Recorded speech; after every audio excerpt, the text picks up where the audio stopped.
Have you got any opinions about what you think about compost? Yes, it is delicious. So let's go over and have a look. So this is the compost area I have, which has been eaten by termites. I put this together by pallets that are thrown away up at the Wangara industrial area. This is sitting under a golden shower tree and a royal ponciana. So I'm digging away and I thought, oh look, this is such a waste. I should be trying to show you guys, I was thinking this is such a waste. I should be showing you what the delicious composition and mixture of this compost. So I just got on an angle so I can see what I'm doing. And this is it here. This is basically lawn clippings and weeds.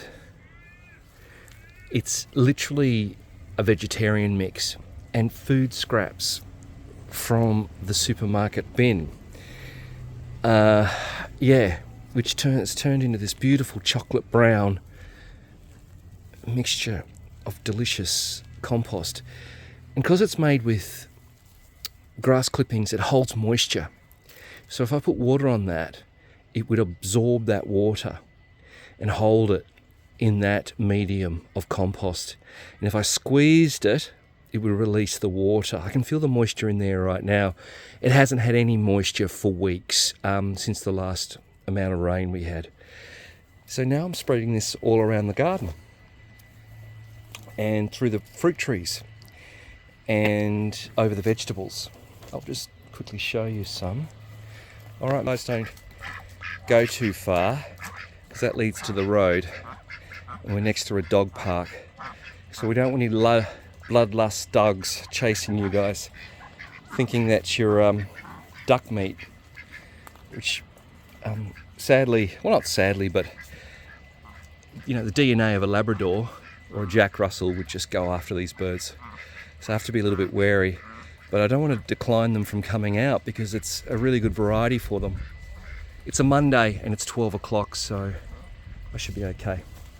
Anyway, so here is the garden where I've put the compost. I've planted a little bit of lavender down here. You can see I got these on special, these lavenders. They were root bound and they're taking off after I've soaked them in sea salt. But here you go. The beetroot here was starting to show its roots underneath, which is a delicious sweet vegetable. So I needed to spread some of this nutritious compost. And as you can see, it's all over the pumpkin leaves and the broccoli and the silver beet. I just need to shake this all off. But before I laid it down, I put wetter soil. You can see some of it here. That's Growsorb, West Australian product. And it works well, particularly the liquid form as well. But you don't want to put the liquid form on a hot day. You need to do that on a cool day. So I've used granulated ones instead. But yeah, so it's all in there covering the surface, which is going to add to the soil biology.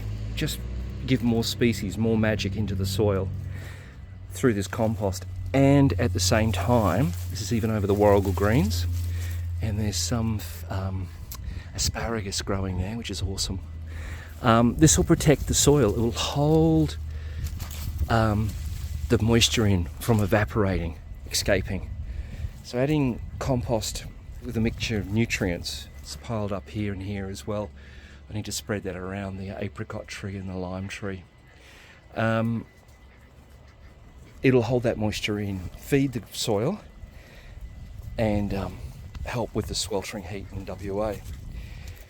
I think this is marrow. I was doing a little bit of a weed trip before, and this might be marrow, but we'll have to check the hand weeders, the hand guide, the handbook to weed foraging by Annie Razor Rowland and Adam Grubb. It's a beautiful little book, and you'll see the the interview in our podcast selection, which was a great interview to have with Annie. She's a lovely, cheeky lady. Yeah, so that's what's happening at the moment. Isn't that right, guys? Yeah. What's that, Bruno? Yeah. No problems. I completely agree.